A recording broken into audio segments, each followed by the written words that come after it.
Awesome, friends. My name is Cheyenne. Before we head out, just a few things for safety. Please keep all of your body inside my train. Don't stand up and secure your belongings. If you drop something, it is illegal for you to stop for you to go get it. So just make sure everything is nice and secure. As we head out, this is our Ripley's Believe It or Not, but believe it or not, it's not always been a believe it or not. Built here back in 1887 by a Mr. William Borden. He was a partner in Standard Oil. That's ExxonMobil today. He had just a little bit of money. And this was his vacation home for his family of roughly 13. Nannies included, around 20 people staying right there. All 20, they shared one bathroom. But it's 1887. That's better than your average outhouse. We jump forward, yes, to 1941 with a few more bathrooms installed. This opened as the Grand Castle Warden Hotel, owned and operated by Marjorie Keenan Rawlings, a famous author from Ocala, Florida, best known for The Yearling and Cross Creek, both Pulitzer Prize-winning novels of hers, and her husband Norton Baskin, not of the ice cream Baskins, instead a hotelier. Robert Ripley stayed in this hotel. The man was a world traveler, best known for his comic series, books, radio, and TV shows. During his travels, he liked to collect weird things called his oddities. He wanted to please showcase his oddities, so he tried to buy this from Marjorie. She told him no. He came here again, tried to buy it again. She told him no. They kept doing this until 1949. He came here one final time, and that final time, Marjorie told him no. That was the year Mr. Ripley passed away. After his passing, his estate acquired our building.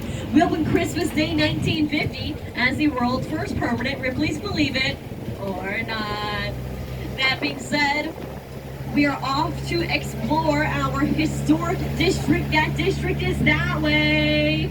Let's go this way. Let's go back in time to 1564 up in Jacksonville, Florida, about an hour north from here. The French had a settlement there called Fort Caroline. King Philip II of Spain, he heard about Fort Caroline. He was not happy. Florida, we were Spanish territory, so he sent the best of the best to get rid of those pesky Frenchmen.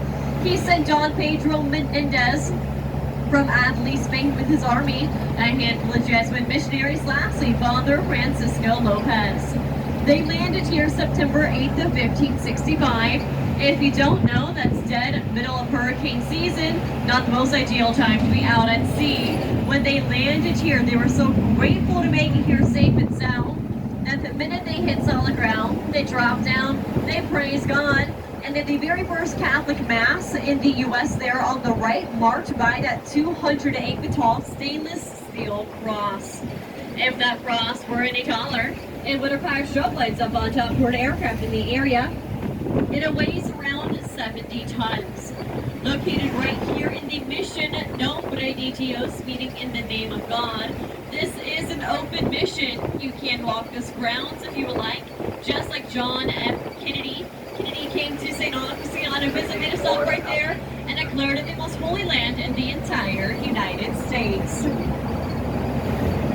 We are coming up on one of the oldest living residents here in our town. This resident's been here basically forever. It's got no plans on leaving us anytime soon. This resident, it's not a person. Instead, it's a local Florida live oak. So yes, we are turning into a hotel parking lot so I can show you all a tree. I promise it's a pretty cool tree. On average, live oaks of 250 upwards to 300 years old. We thought this one up ahead was older. People said, you're crazy. We said that's unrelated. And we got the University of Florida here with a group of their botanists. They studied the dirt, bark, and leaves of this tree right here. They found absolutely nothing. We weren't convinced. Had them take a core sample, carbon dated it. This tree is over 600 years old. But wait, there's more. In the center, you'll see a palm bush growing through the tree. That's a very special phenomenon. We call that a love tree. We've got a few here in the city. The sign in front read, "The Old Senator." That's the name we've given the tree. If you don't get it, well, it's old, it's shady, and it's crooked. And I'm sure you folks are familiar with National Geographic. They've recognized us here for our beaches, our Christmas light displays, and for our firework displays. My favorite thing that they've recognized us for is this road directly ahead of us. You see, back before any of us were ever born, I'm talking way back in the year 1963, they featured this on the front cover of their Best Of edition. It is considered to be one of the most beautiful and one of the most photographed streets in the entire world, and not just because I drive down it multiple times today. Folks, welcome to Magnolia Avenue. Now, do any of you notice anything interesting with Magnolia Avenue? There are no magnolias. These are all live oaks. Now, I pinky promise we are decent at naming things here. We did have magnolias down this road, however, the late 1800s came around. We had a devastating freeze. Got very cold here. I'm talking well below 70. Killed most of our plants, magnolias included. Since then, we replanted with these live oaks. And we're coming up on two of the most important hydration stations in the city. Coming up on the left, we've got the Fountain of Juice, a great place for smoothies and lemonade. And coming up on the right, we've got the Fountain of Youth. I start my day here every single morning. I get some of their water. Believe it or not, I'm only 500 years old and I look great for my age. Most museums here will take you 45 minutes to an hour. They have so much here, double that. They have reenactors, they have food, they do the fountain, and yes, you can drink from it. Keep your eyes and ears open as we pull through here. You might see or hear some of the wild peacock that live in the park. This is an archaeological site for the Native American village of Saloy. And coming up at the very end here, the Planetarium Show. It demonstrates how sailors, just like Pedro Menendez, navigated the seas, only using the stars in the sky. Now, I'm sad I didn't get to show you any of the birds here. If you don't know much about them, go home and read up on them, because anything you read about a peacock holds a very beautiful tale. The jokes don't get better. On the left and right, those columns are made from coquina, Spanish word for little shell. This wall, not coquina, instead tapia or tabby. The Spanish crown decided to tax coquina. People here were like, ew, taxes. They didn't want to pay them. And they didn't. They made this instead, using things like oyster shells, limestone, and sand. We will be turning down a residential road. Out of respect for our friends and neighbors, we do quiet down a bit, enjoy the ride. If you want the best photo opportunity, as we make our left, simply look to your right.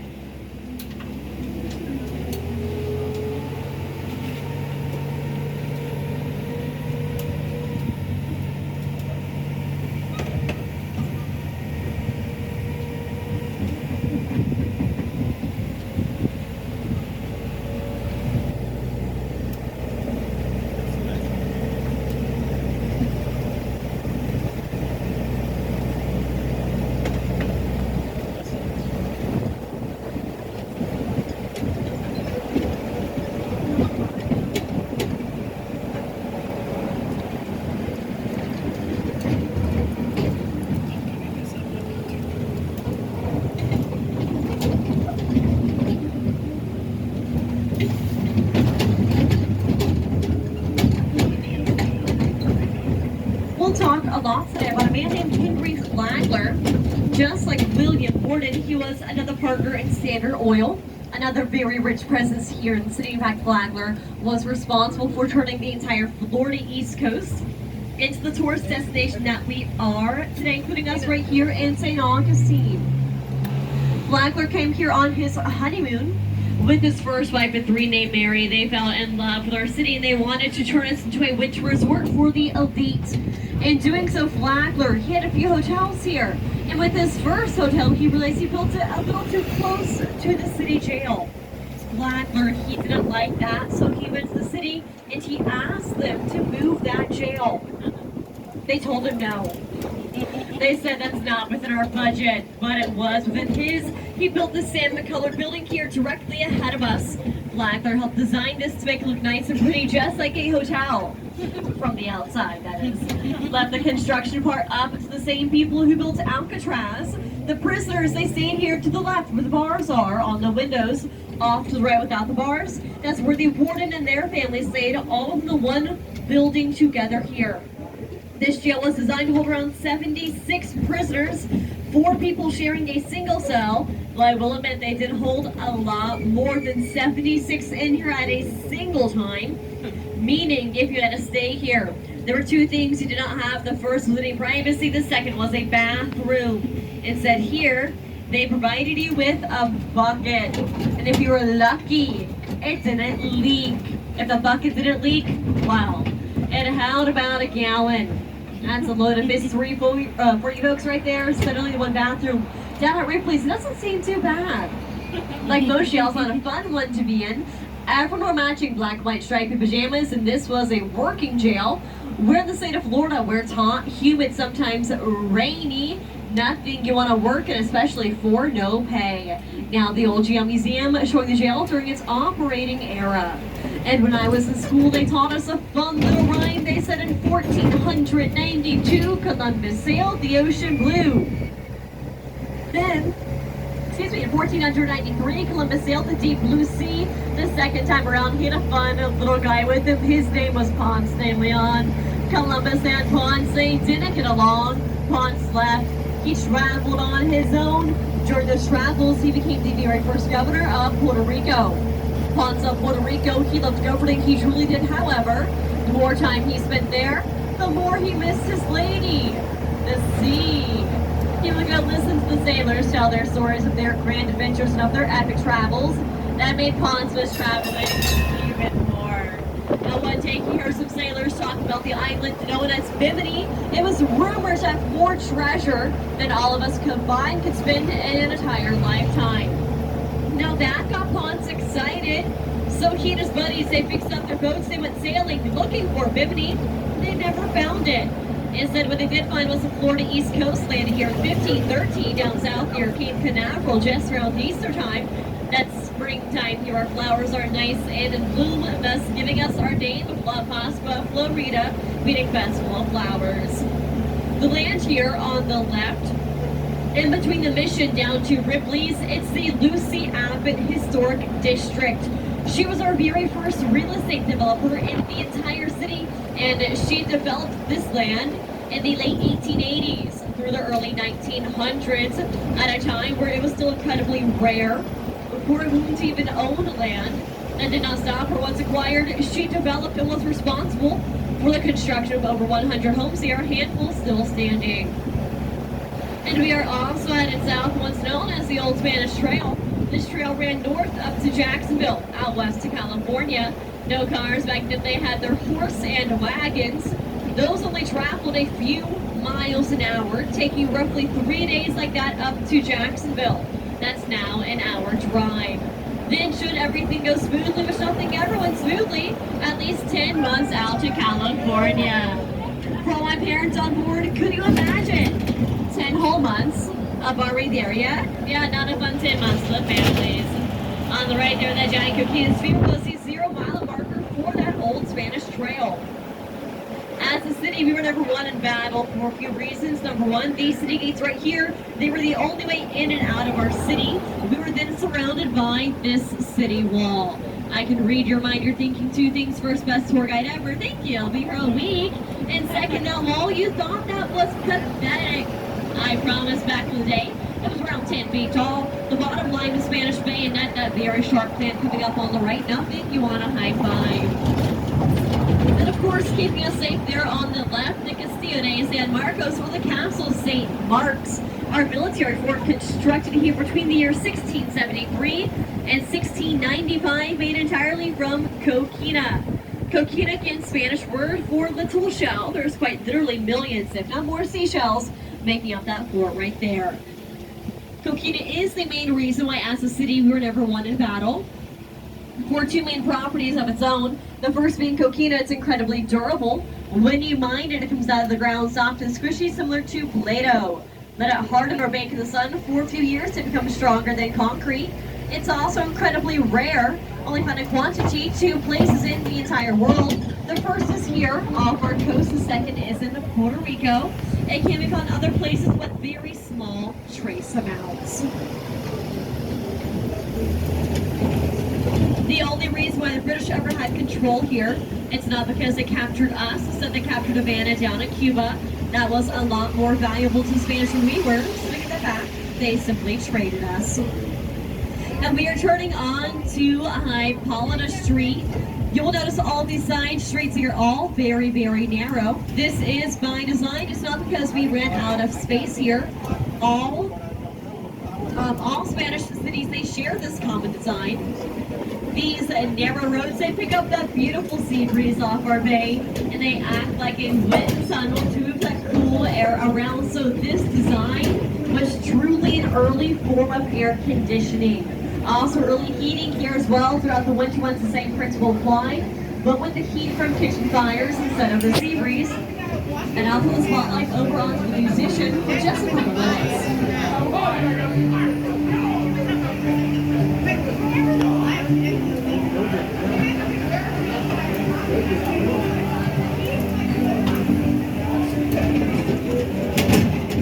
Now these buildings are close to the road to provide shade throughout the day when the sun is actually out. And the last thing you might notice, none of these streets here are perfectly straight. They're all just a little bit windy. This too was intentional. We had the English, French, and pirates all trying to take over the windy roads to help slow down any cannon or musket fire being shot into our city during times of attack. Now folks, if you like cute, adorable dogs, we've got these two on our left. To my knowledge, those dogs have no historic value for me to add to my tour, but aren't they so cute to look at? And coming up on the right, we've got our Spanish gardens. That's Queen Isabella riding her burro in the center here. She funded Columbus's excursions. We pay our respect for her right there in those gardens. This intersection, this is St. George Street. Starts down at the city gates, continues all the way down to our plaza. It is pedestrian only. Down it, we have over 100 independently owned shops, restaurants, and museums. So if you're looking for something to do, a souvenir to buy, or just a place to grab a bite to eat, your best bet is down here on St. George Street. In fact, we are coming up on one of my favorite museums here on the left-hand side. Second floor of the yellow building, we have our miniature art gallery. It is located with our medieval torture museum. Now, yes, that is a very odd duo, but they do make it work. Last I went, they only had a handful of works. No miniature pun intended. You view them all through a microscope. It's insane to see the level of detail of to artwork when it's just in a video like that. And let's jump back to Henry Flagler. The Methodist Church in South on the plot of land that Flagler wanted for his second hotel. He went to them with a deal, offered them a new plot of land for free. All they had to do is move. Like the city and the old jail, moving was not within his budget, though it was with Flagler's. And he built them a brand new church. Now, before we come up on that church, we do have two VIPs on board, two very important puppies, Pepper and Peanut. Bring your humans right here to Adventure Pets after the tour. Make them buy you everything as a souvenir, because you too deserve nothing less.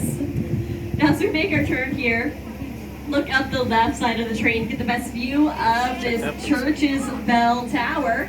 Once we turn directly in front of it, you will lose that view. And on the right here, this wooden building, this was a home to a Mr. George Cooley. He was a local business owner here in town. In just a few minutes, we'll go and find the business that he had here.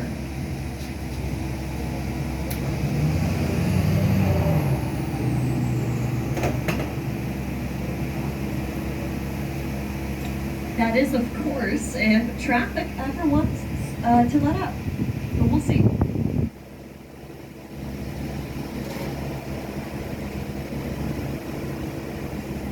If your hometown has a lot of traffic, I planned this just for you.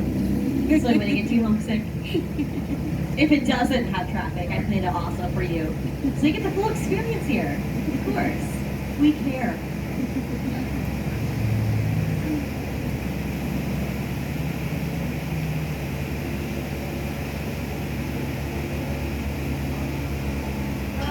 Go ahead, folks. Yeah, no, you're already in the road. It's fine.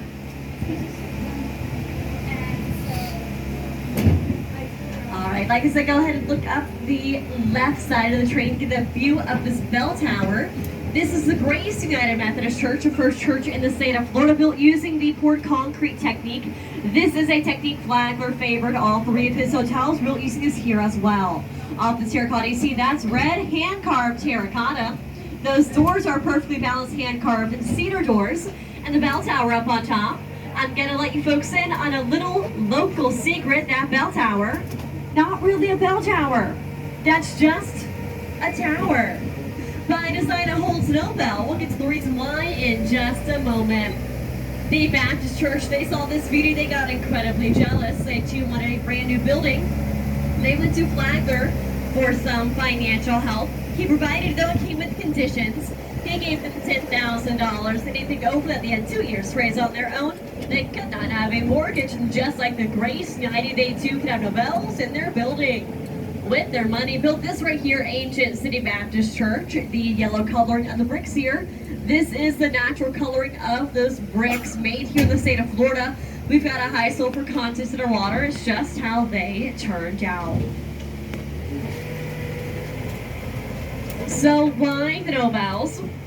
I'll tell you, it was not because Flagler wanted them to win any Nobel Prizes. Okay, he had other reasons in mind, including this right here. This is the Flagler Memorial Presbyterian Church. Flagler had this built to honor his late daughter and granddaughter, both of whom unfortunately passed away on their way down to visit him. Flagler wanted this up by the 1-year anniversary of their passings. At the time, people said that was impossible. Flagler loved his daughter and granddaughter dearly. Impossible was not within his dictionary. Quite literally put around 1,000 men to work here. Had this church up in 361 days. Minus those stained glass windows, those in total took around 12 years. Done by one of Louis Comfort Tiffany's apprentices, so well worth the wait. All the white cream and tan terracotta you see more rare than the red, again all hand carved. As they are carving it, or as they are shipping it, they're carving it on their boats. Flagler, he did not want other church bells interrupting his services held here. He also did not want them interrupting people staying in his hotels. His first hotel today is Flagler College. Been the college here since the 1960s. At first, it was upon St. Leon Grand Resort, first of 3. Look up and to the right, looks like bell towers. Those were water towers holding around 8,000 gallons apiece. Much needed. They have running hot and cold water here. That was brand new for the time. This opened here back in 1888. Also brand new for the time, this hotel. It's electric. Woogie, woogie, woogie. This was the second hotel in the entire world to have electricity, only beat by the Grand Coronado, which opened 2 weeks prior in San Diego, California. With the electricity being so new, does anybody want to guess who helped install it? No guesses? Thomas Edison. He came here personally to oversee the installation, but get this, it was so new, it scared the guests staying here, and they refused to use it. Flagler hired teenagers from the area, and their only job for 75 cents a day was to turn on and off those light switches. And that was a lot of money to do just that. Now pay close attention as we make our turn here. We'll pass by a round part of the building. Today it's the dining hall for the college, but back then it was the formal ballroom for the hotel. Pay close attention to the windows there. It's the world's largest collection of installed Tiffany stained glass with over 70 pieces right there. Louis Comfort Tiffany not brought here for those windows per se. Instead, he did the entire interior design for this hotel. So if you think the outside is nice, the inside is even nicer. And if you've been through Ripley's, or if you plan on going through, The stained glass in our atrium above the space station mock-up. That's also Tiffany stained glass, original to our building. This hotel only open 3 months of the year, January through March. If you wanted to stay here, Henry Flagler, he had to personally invite you. If you took him up on that offer, he gave you a great deal. You only had to pay him for all 3 months, regardless of the length of your stay here. Those 3 months ran you roughly $10,000, and that's not adjusting for inflation. The chains here on the right, they should be in every pirate movie ever, but they're not. They're called harbor chains that lay them down the bottom of our bay. Come sailing in on a Spanish boat, we've got a Spanish government, you're welcomed with open arms. Came sailing in on a non-Spanish boat, we've got that same Spanish government, we don't want you here, you can't sit with us. We'll tighten up the chains as you come sailing in, your boat's gonna get caught up on those spiky parts, you're not gonna make it much further. As we come to the front of the college, you'll see a life-size statue of Flagler. He posed when he was in his 50s. At the time, he was one of the richest men in the entire world. His net worth in today's money, roughly $12.5 billion. That's billion here with a B. And if you think this building coming up looks vaguely like the Ripley's building, you've got a good eye. William Warden, he saw this house when he came here on vacation. He was like, whoa, cool house. He wanted one just like it. He had his home built inspired by this right here. Now this too was a vacation home, but for a man named Franklin Smith. He was a self-taught architect from Boston. He and his family, they went on vacation to Spain, and they went to the Alhambra Palace in Granada. When they got there, they were like, whoa, cool palace. They wanted a house just like that. That's what Smith built them here, using the poured concrete technique, a technique he did master as an architect, making the first house here in the state of Florida built using it. If you don't know how it works, you've got to form in the shape of the building like a giant cookie cutter, fill that form up with concrete, let the concrete harden, raise the form, add more concrete, let it harden. You keep doing that until you have your desired height, giving it the layered look. This is a very sturdy construction method, how they build modern skyscrapers to the day. It's now the Via Serena Museum in Antiquities Museum with self-guided audio tours in English, French, and Spanish. Now Smith here, he was a very good friend of Flagler's. He did assist Flagler the construction of his hotels and of his churches. By the time he made it directly across the street there, I think his technique was refined just a little bit. Nothing against the Via Serena, it's a beautiful building in its own right. I just think he had it a little more sleek there across the street. And I think we can all agree that it was a very pretty hotel, but this hotel, it was pretty boring. Flagler, he added no entertainment whatsoever to this hotel right here, and that's why he wanted the property from the Methodists. That property sat in a great location, directly across the street. Now, as we make our turn here, we are coming up on what was hotel number 2, known as the Alcazar.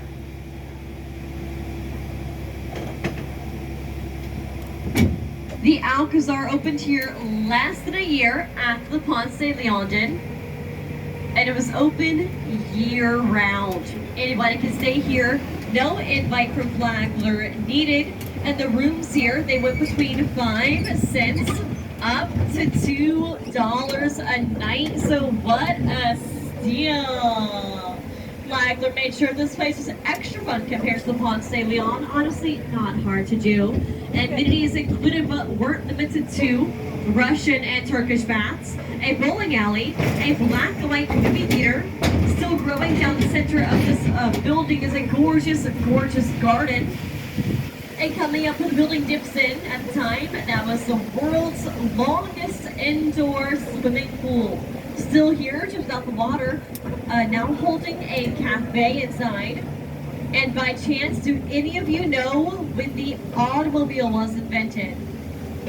Yeah, me neither. But they weren't here with Flagler. That's all I need to know. Meaning these were parking lots back here. Instead we had badminton, tennis, archery, riflery, croquet lawns, and a bicycle training academy. Because you needed a driver's license to ride a bike here in town. Excuse me, I've got the hiccups. It's not fun. But other than that, my job, it can be easy sometimes. So welcome to Lincolnville. I never mess that line up. Of course, named after Abraham Lincoln. St. Augustine here. We were one of the most important cities in the Southeast during the abolitionist movement. We were a freed city here for freed and escaped slaves. We welcomed those folks here with open arms, gave them land, helped them build the houses you see around. These houses, we like to call them our painted ladies with their beautiful colors. I'm sure it's easy to see why. Lincolnville here is Northeast Florida's largest collection of Victorian era homes. I think they're gorgeous. In just a moment, we'll be coming up on one of my favorite homes here, 99 Bridge Street. It's coming up on the corner. The upcoming home is over 130 years old here.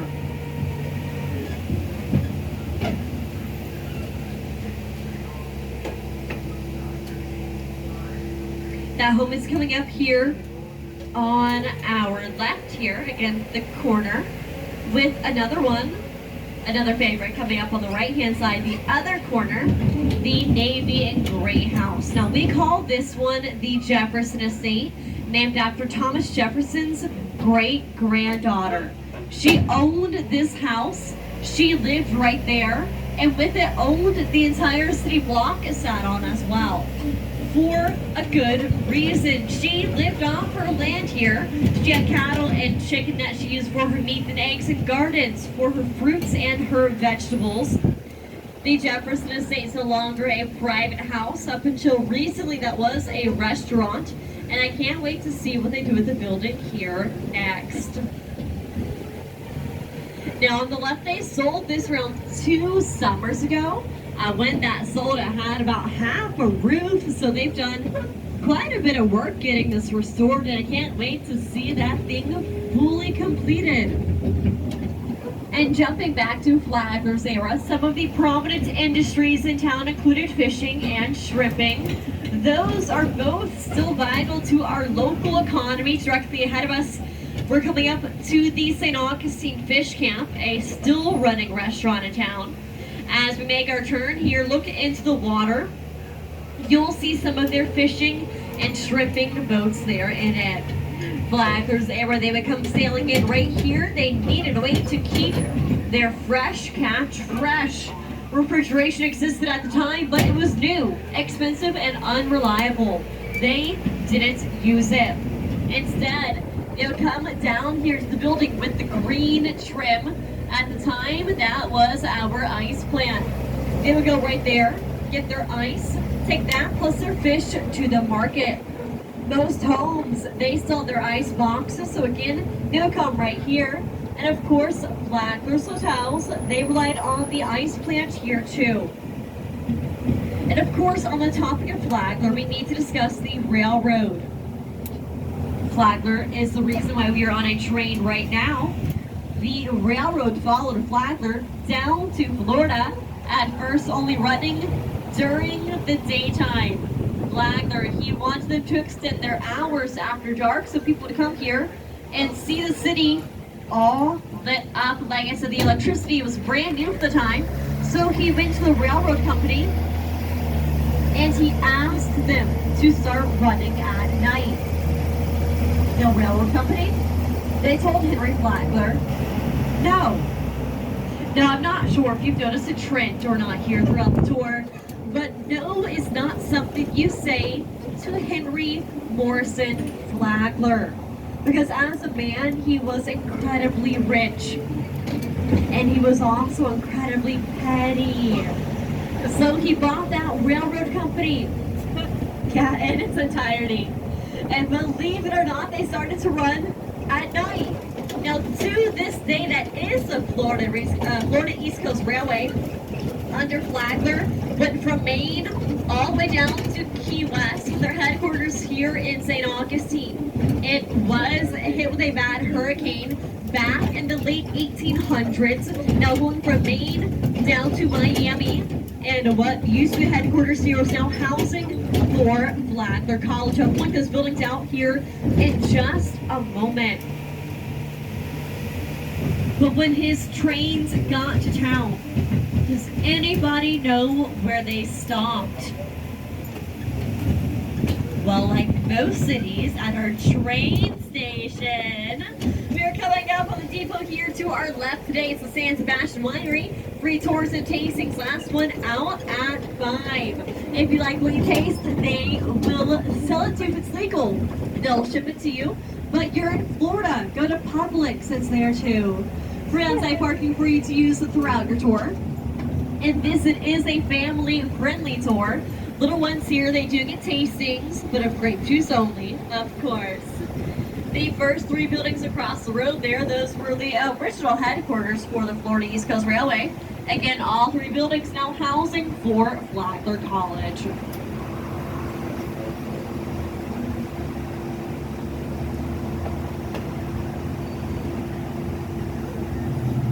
And now, I'm gonna let that sink in for just a moment. I know what you're thinking. You're thinking they have 3 buildings of college kids. Right there. Plus free wine. Daily. Right there. But it's okay, folks. There's no need to worry right there. That's our police department. So if they get a free tour there, they're getting a free tour here too. If you're looking for a good late lunch or dinner spot across the way, we've got Carmelo's, some of the best pizza here in town. No, not just gas station pizza. They've got a restaurant attached to the side. And once you finish there, go directly across the street for your dessert at Whetstone's Chocolate. The first building is their factory. Time tours daily. Last one out at 3:30. If you just want the chocolate, go next door or head down St. George Street. They've got 2 locations there as well. And Mr. Whetstone, he was a man from Pennsylvania who got into the chocolate business. Unheard of, I know. Started off with ice cream and fudge, found himself in Walt Disney World when they opened up 50 years ago. Going back to the railroad, people got off the train at the depot. They went down this very road to their hotels. These are Flagler's friends. They've got a lot of money. They're not walking all that way. Instead, they hitched a ride with the St. Augustine Transfer Company, a horse and carriage company owned and operated by Mr. George Cooley. He comes here by from the island of Majorca. We passed by his home earlier on.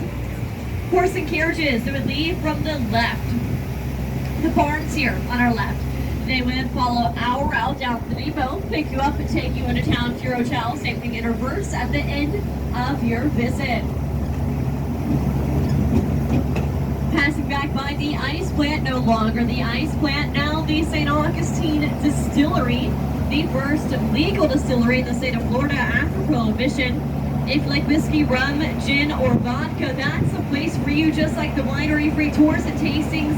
Last one out at 5. They do have free on-site parking. They're also family-friendly with little ones there getting lemonade. And we are heading back through Lincolnville. We had a dentist here by the name of Dr. Robert Haling. Dr. Haling was a prominent civil rights leader in the area, and he was approached by a group of teenagers from here in Lincolnville. These teenagers, they wanted to stage a sit-in at our local Woolworths. They thought it was unfair they could not be served at their lunch counter. Dr. Haling supported their idea, however, he did give them a warning. Should they follow through, there's a good chance they'll get hurt and arrested.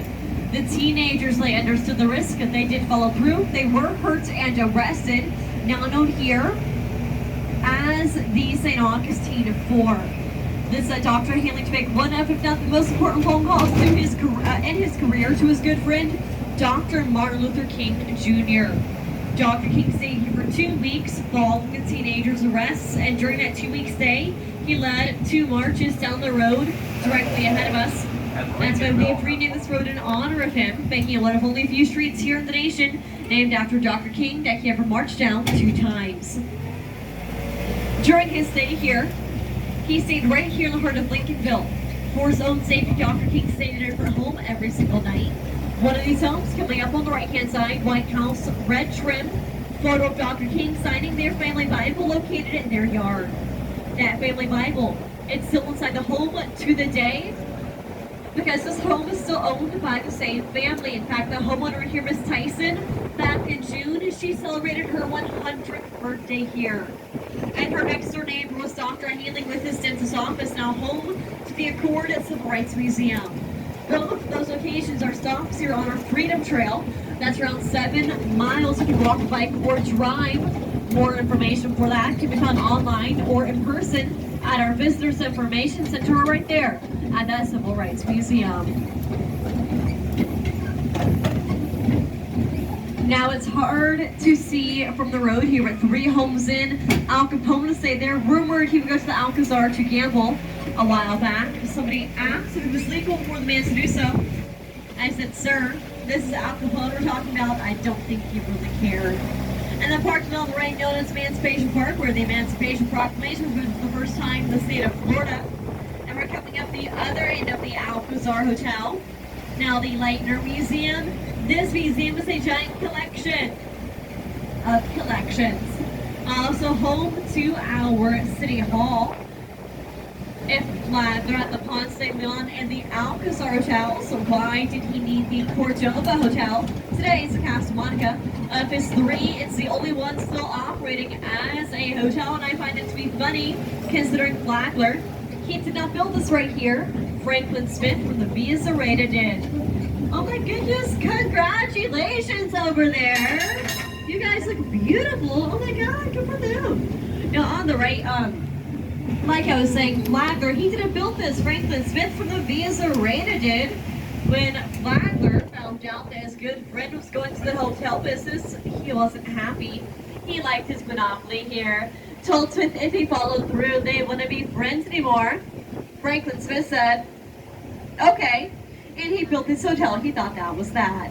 But Smith failed to realize those they had that conversation before he got all of his furniture in. He was waiting on some to arrive so he could open up that furniture. It never arrived. Of course, it was traveling down the Florida East Coast Railway, owned and operated by Henry Flagler. The train with that furniture went missing, as trains do. And Flagler had no idea what happened to it. Oh no! Smith could not open on time. He started to lose money, and eventually the man went bankrupt. But it's okay, he had a good friend who stepped in, named Henry Flagler. He bought this hotel from him. That missing train, showed up not too long after. We are coming into our plaza here, known as Constitution Plaza, for the short-lived Spanish Constitution. The Spanish Constitution, ratified back in 1812, and in 1813, we completed our Constitution Monument here in our plaza. Now, 1813, that was also the same year that the Spanish monarchy was reinstated, meaning that Constitution null and void. The monarchy told all of their cities worldwide to destroy their Constitution monuments. We were the only one that didn't listen. This makes this the only monument left worldwide, and they didn't like us telling them no. They thought we were getting influenced by the recent U.S. Revolution. They wanted no conflict here, and they just sold us to the new United States. Coming up just past our crosswalk in the plaza is a statue of the St. Augustine for, again, the teenagers from Lincolnville, with one more statue at the very end. This right here, this is Ponce de Leon. I introduced him earlier in the tour. I described him as a fun little guy. I wasn't kidding. This is a life-size statue of the man. He only grew to be around 4'11", and before you giggle, they were a lot shorter back then. You are looking at average height. I will say though he had a very strict rule on his boat. If you grew taller than he did, you did not board. And I'm proud to say with 2 inches to spare, I would have stayed right here on dry land. But enough of the short things here in town. That tall building sticking up, that was our Treasury building, completed here back in 1929. The worst year for a Treasury building to be completed.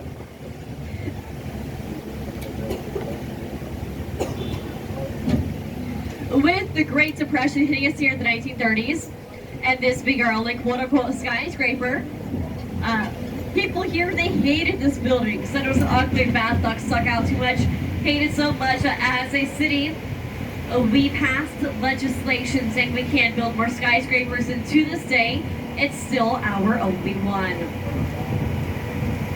Coming up next, we've got our Cathedral Basilica St Augustine up on top. And if you've been to New York City, or if you're familiar with St. Patrick's Cathedral, St. Guy, it's the interior design for ours here. I mentioned St. George Street, that's out into our plaza, next to cathedrals where it does just that. And as we make this turn here, we've got our governor's house, the first called House of the Governors. We were the first capital in the state of Florida, that's now out west in Tallahassee. Our governor, their families, their associates, their families all worked and lived out of this home right here. This is a free museum if you're in the area later. And we are currently underneath a balcony facing our plaza. Our governors would use that to address the citizens in the square, last used for that purpose. Back in 2015, by the King and Queen of Spain, they came here to celebrate our birthday with us. And as we make this turn, pay close attention to the third window on the right. Depending on how light hits it, you'll see a face, or you won't. That right there, signed by Louis Comfort Tiffany himself. And the first 2 storefronts coming up is where we had our Woolworths. Paying close attention to the push bars, they are the originals. We've got the lunch counter now located over in the Lincolnville Museum.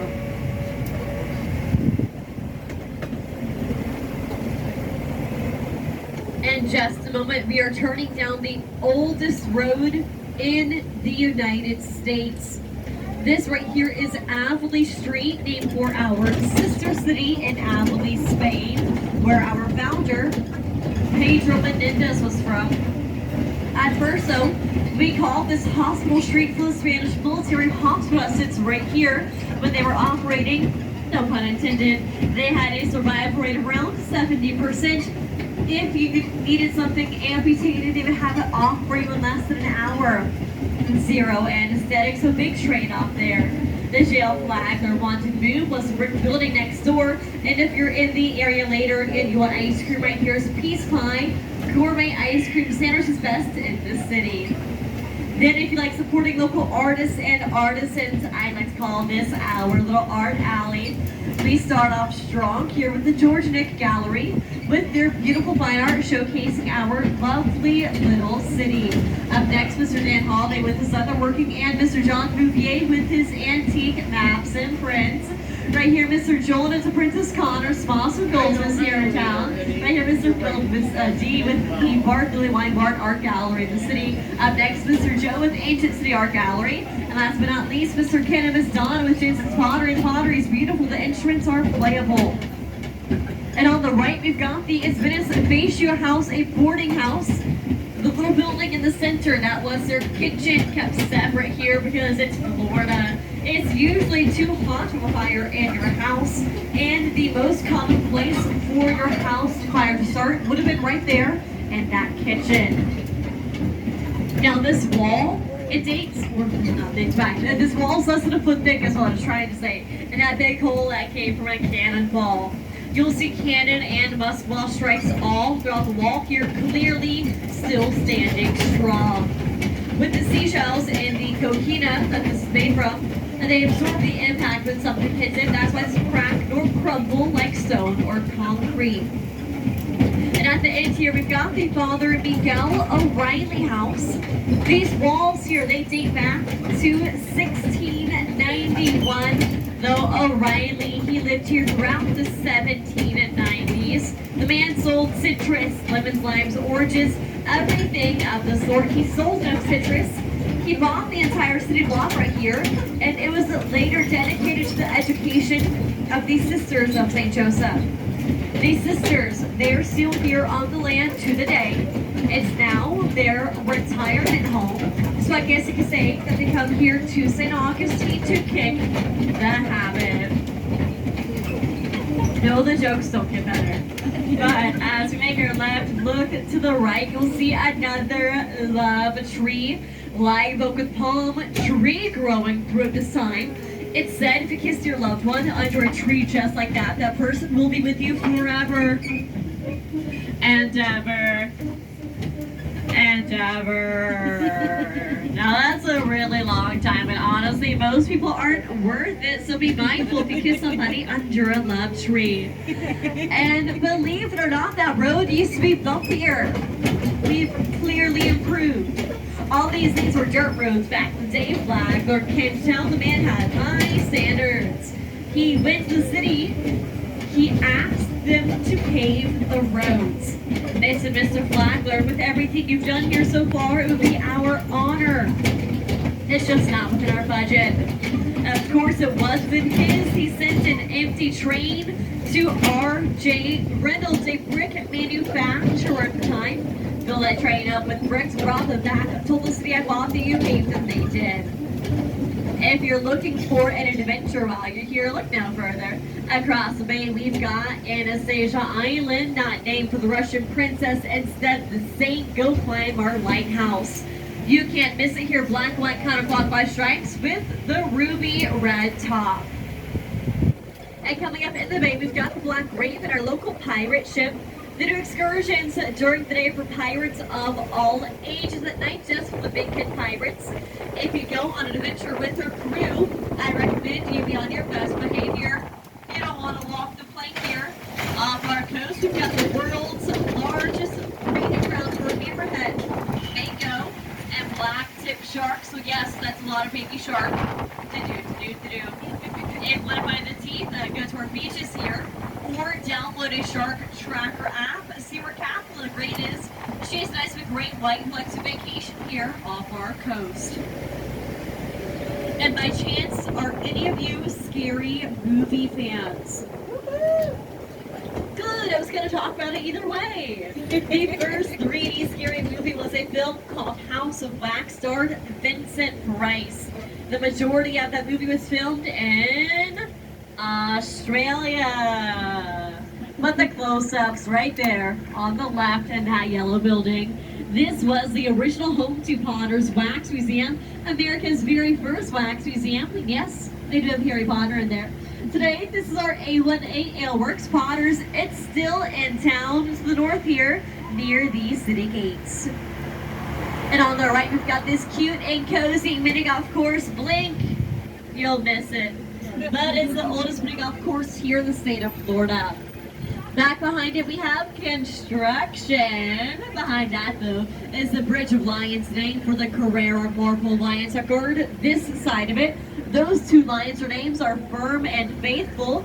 And just like Ponce de Leon over there, they were gifted to us by Dr. Andrew Anderson II. He was a one-term mayor here in town. There are two lions over on the Anastasia Island side, but those are made from granite. Their names are Peace and Happiness. This here, it is a drawbridge. Goes up every half hour as needed. And upon its completion back in 1927, this was estimated to carry 10 cars an hour. Going back around the Castillo. Now, unlike that little wall we passed down on Avonlea Street, our fort ranges roughly 18 to 30-ish feet thick, solid coquina, and what looks like white paint on the fort. That is indeed white paint. When first built, painted white with red watchtowers to resemble the Spanish battle flag. 1702 came around. Governor James Moore came here from Carolina to take over. Yes, Carolina singular. They had yet split to north and south. He set up in across the bay on the island, and he set up into the north on Milano Beach. For roughly 53 days straight, we were bombarded with cannon fire. Those cannonballs, they were spitballs against the fort. The only damage they did, they chipped the paint. So one night the Spanish will go out, collect the cannonballs to shoot back the next day because they like to recycle gear. Then they would repaint the fort in the morning. James Fort, he saw no damage whatsoever. This baffled man, he had no idea what coquina was, and bless his heart, he thought we had a magic selfie like fort. He was quite the intellectual. The fort made him so mad, he went to our city, stole what he could, burned us to the ground. Came back a few years later for round two, equally unsuccessful then as well. The cracks in the fort foundation came from the movie Distant Drum, filmed on-site, released Christmas Day, 1951. For that movie, they built our drying water. Well, they dried them because it's meant to stay dry. The silver has had a large amount of water in it. The water caused the foundation to shift, creating the cracks that you see. The Spanish used mud to farm during times of peace. During times of trouble, like with James Moore, they would all go into the fort, place their cattle, to milk the cattle. They would eat their going. People inside would in turn eat that cattle. And the most epic battle ever happened right here on this fort lawn. This battle lasted only 2 hours. In that time span, there were no casualties on either side. According to our local physician, roughly 12 injured in the battle. All 12 then frostbite on their fingertips because it snowed here back in 1977. A group of high schoolers had the most epic snowball fight ever right there on the fort lawn. Lasted 2 hours until the sun came up. When the sun rose, temperatures rose with it, causing the snow to melt. So yeah, sometimes we do get snow here, believe it or not.